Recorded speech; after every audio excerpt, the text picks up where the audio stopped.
वन्दे बोधमयं नित्यम् गुरुशङ्कररूपिणम्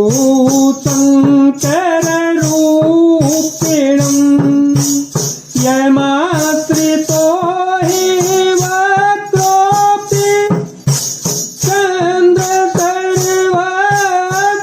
वन्दते ऊपन कहि समुझाई करी बल बोल से बहु भांति दयो भवन यति सोच बस नींद परहि नहीं राति मंगल भवन अमंगल हारी जब हो सुदशरथ अजर विहारी। उसने शूर्पणखा को समझाकर बहुत प्रकार से अपने बल का बखान किया, किंतु मन में वह अत्यंत चिंतावश होकर अपने महल में गया। उसे रात भर नींद नहीं आई। सुर नर असुर नाग खगमाही मोरे अनुचर कहको नाही खरदूषण मोहि सम बलवंता नहीं को मारहि बिनु भगवंता सुररंजन भजन महि भारा जो भगवंत लीन अवतारा तो मैं जाय बेरोहति करऊं तो मैं जाय बेरोहति करऊं उतर तान तजे भव करऊं राम सिया राम सिया राम सिया राम सिया राम जय राम। वह मन ही मन विचार करने लगा, देवता मनुष्य असुर नाग और पक्षियों में कोई ऐसा नहीं जो मेरे सेवक को भी पा सके। खरदूषण तो मेरे ही समान बलवान थे, उन्हें भगवान के सिवा और कौन मार सकता है। देवताओं को आनंद देने वाले और पृथ्वी का भार हरण करने वाले भगवान ने ही शायद यदि अवतार ले लिया है तो मैं जाकर उनसे हठ पूर्वक बैर करूंगा और प्रभु के बाण के आघात से प्राण छोड़कर भवसागर से तर जाऊंगा। कोई ही भजनु ने ताम के देहा मन जम बचन मंत्र गणेहा जो नेरे रूप भूप सुत को जो नेरे रूप भूप सुत को हरिह नारी किरण दो चलाया तेल जान चढ़ी तवा बस मारी के सिंधु तट जवा बस मारी के सिंधु तट जवा यहाँ राम जैसी जो गोरी बनाई सुनो माँ तो कथा सुहाई।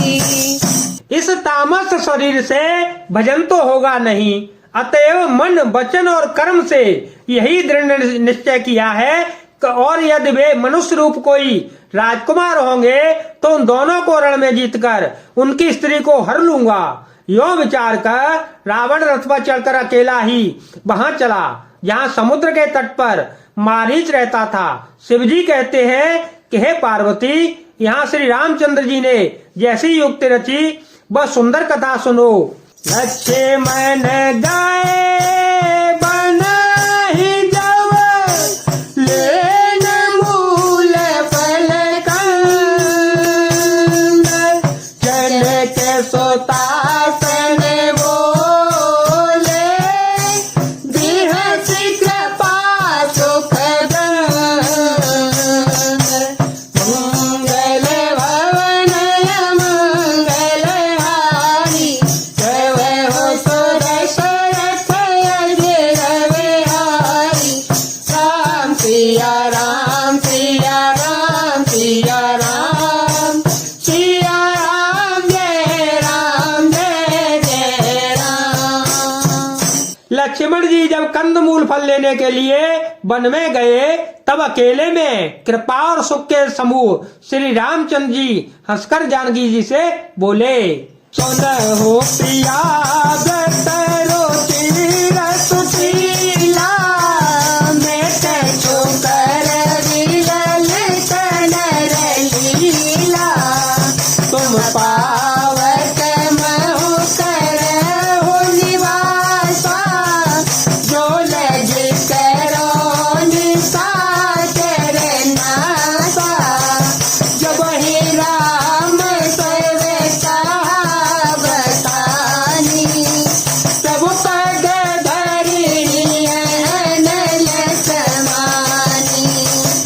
जपति बिंबरा चित सीता, जपति बिंबरा चित सीता, कैसे शील रूप सुविनीता, कैसे शील रूप सुविनीता। हे प्रिय, हे सुंदर पतिव्रता, धर्म का पालन करने वाली सुशीले, सुनो मैं अब कुछ मनोहर मनुष्य लीला करूंगा। इसलिए जब तक मैं राक्षसों का नाश न करूं, तब तक तुम अग्नि में निवास करो। श्री रामचंद्र जी ने त्यों ही सब समझाकर कहा, त्यों ही श्री सीता जी प्रभु के चरणों को हृदय में धरकर अग्नि में समा गईं। सीता जी ने अपनी ही छाया मूर्ति वहां रख दी, जो उनके जैसे ही शील स्वभाव और रूप वाली तथा वैसे ही विनम्र थी। लक्ष्मण हो यह मर गुण जाना, जो कछु चरित रचा भगवाना। दस मुख गयो जहाँ मारीचा, नारी माथ स्वारथ रचनीचा।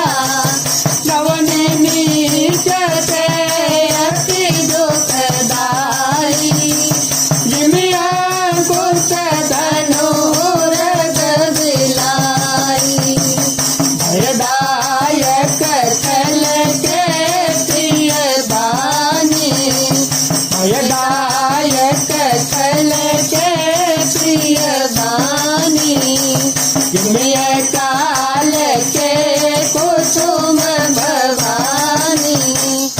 भगवान ने जो कुछ लीला रची, इस रहस्य को लक्ष्मण जी ने भी नहीं जाना। स्वार्थ परायण और नीच रावण वहां गया जहाँ मारीच था और उसको सिर नवाया।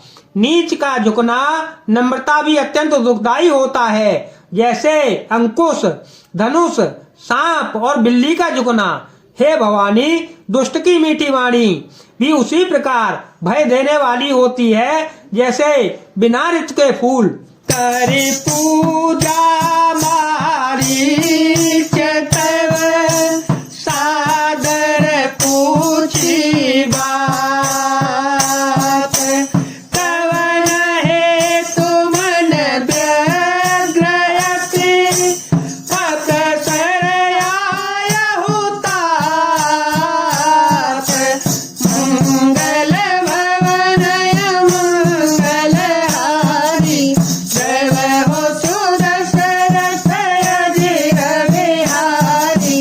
राम सिया राम सिया राम सिया राम, सिया राम जय जय राम। तब मारीच ने उसकी पूजा करके आदर पूर्वक बात पूछी, हे तात, आपका मन किस कारण इतना अधिक व्यग्र है और आप अकेले आए हैं? जय जय श्री राम, जय वीर बालाजी महाराज।